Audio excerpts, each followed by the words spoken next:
Bismillahirrahmanirrahim. Assalamualaikum warahmatullahi wabarakatuh.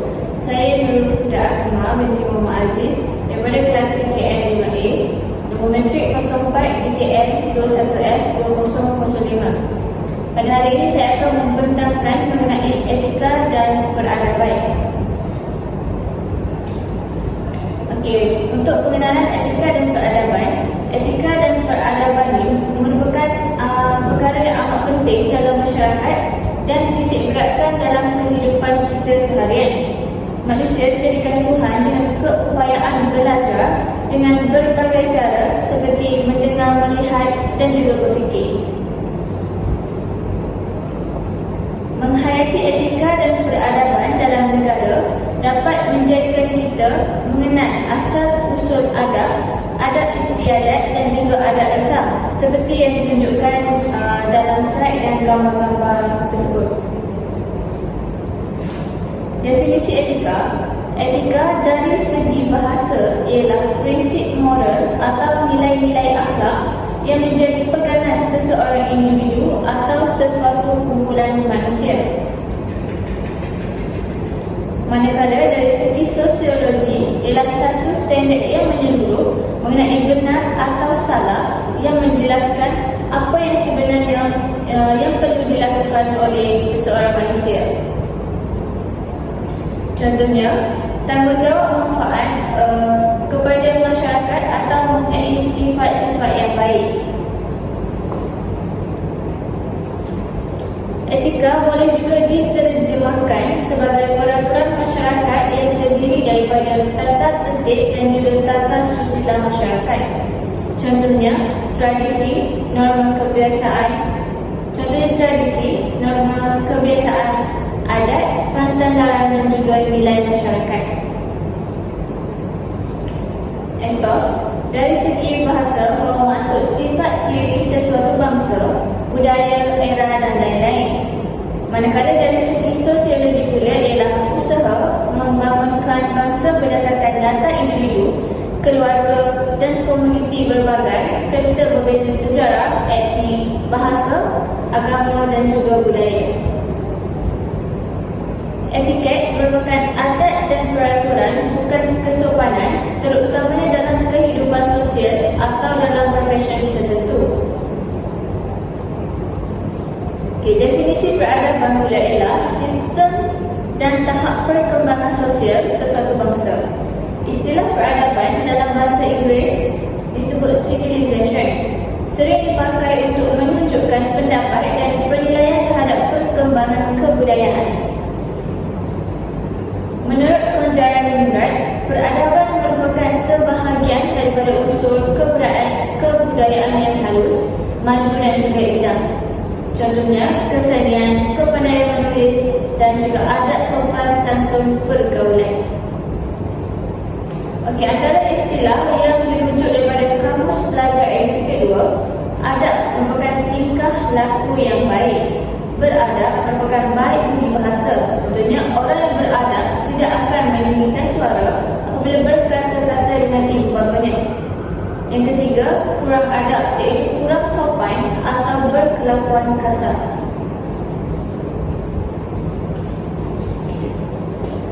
Seterusnya ialah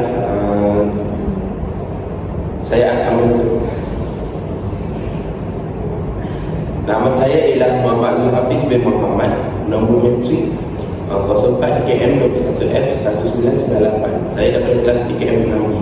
Saya akan menerangkan tentang etika seorang pelajar dengan pensyarah.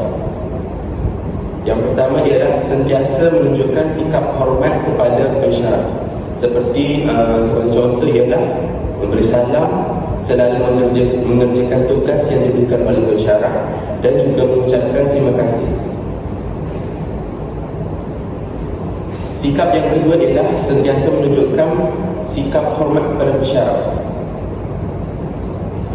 Sikap yang kedua adalah sentiasa memuliakan martabat dan kedudukan pensyarah.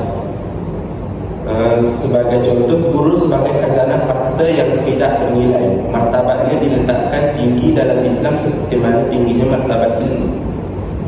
Guru juga merupakan pewaris para nabi kerana mereka menyebarkan kebaikan dan mencegah kemungkaran sehingga semua yang ada di langit dan di bumi mendoakan mereka. Yang ketiga ialah memanggil pensyarah dengan panggilan yang baik. Sebagai contoh, menjaga hati sesama insan seperti memanggilnya dengan ungkapan dan gelaran yang baik-baik serta disukai merupakan salah satu doa dan juga ibadah buat diri kita dan sesama manusia, sama ada sesama muslim ataupun tidak.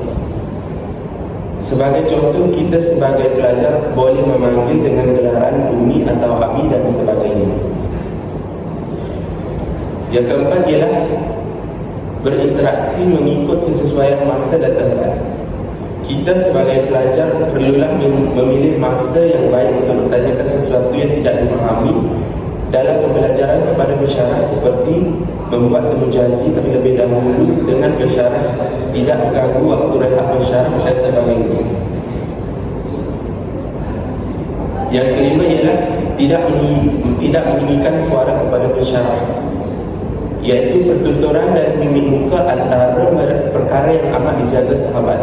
Mereka tidak meninggikan suara di sisi apabila berhadapan guru. Hadis riwayat Imam Bukhari. Apabila ditanya, jawablah dengan lemah lembut. Yang keenam ialah tidak mendahului pensyarah. Kita patutlah mengutamakan pensyarah terlebih dahulu dalam semua perkara, tidak kira di dalam kelas atau di luar kelas, supaya ilmu yang diperolehi diberkati oleh Allah Subhanahu Wa Taala. Sentiasa meminta izin untuk membuat sesuatu seperti hendak keluar kelas, hendak minum air dan sebagainya. Yang ketujuh ialah berdiri sewaktu menghormati pensyarah. Apabila ditanya sesuatu, kita perlu berdiri sebagai tanda hormat dan segera tampil ke hadapan apabila diminta dan tidak mengelakkan diri dengan menyuruh orang lain.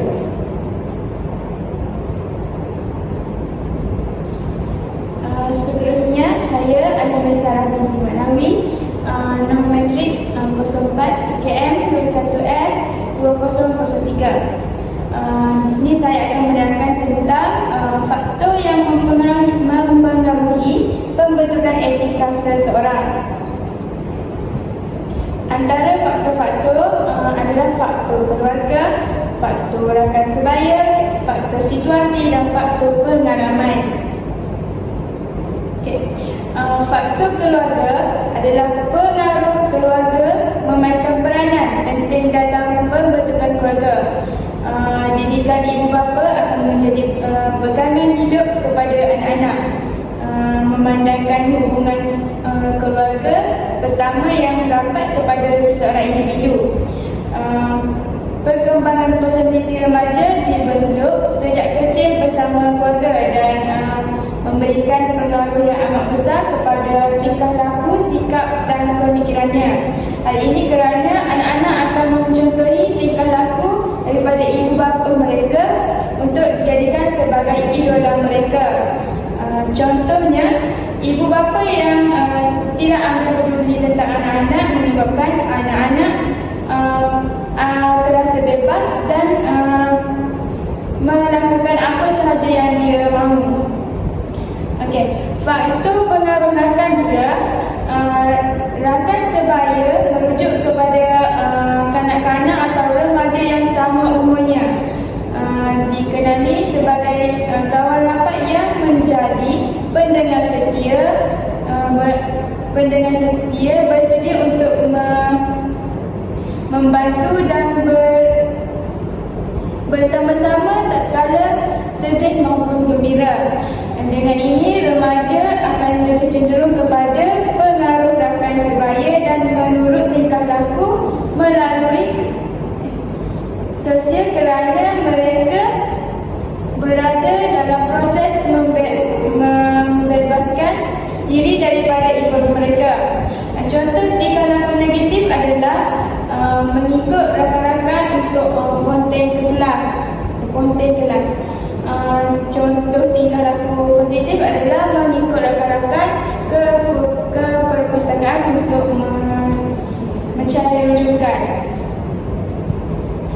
Faktor situasi pula, faktor situasi boleh dimaksudkan dengan suasana atau kedudukan individu di dalam keluarga, masyarakat dan komuniti, tempat kerja dan media yang membawa kepada tingkah laku positif atau negatif yang bergantung kepada situasi tersebut. Situasi mempunyai 3 situasi, iaitu situasi paksaan, situasi kerelaan dan situasi persekitaran. Situasi paksaan. Situasi paksaan menyebabkan seseorang tersebut membuat keputusan untuk melanggar atau mengikut norma-norma masyarakat setelah adanya unsur paksaan.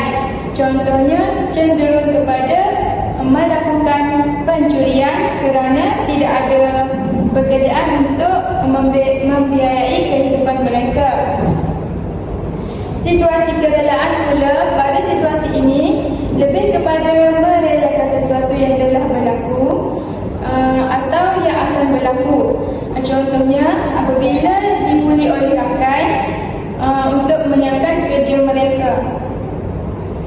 Situasi kerelaan pula adalah lebih kepada merelakan. Situasi persekitaran adalah situasi keadaan persekitaran. Situasi persekitaran keadaan sekeliling, iaitu persekitaran yang berlaku pada masa itu untuk lebih cenderung kepada melakukan sesuatu yang berlaku pada sel yang bersih menyebabkan kita untuk sentiasa menjaga kebersihan. Contoh, faktor pengalaman hidup.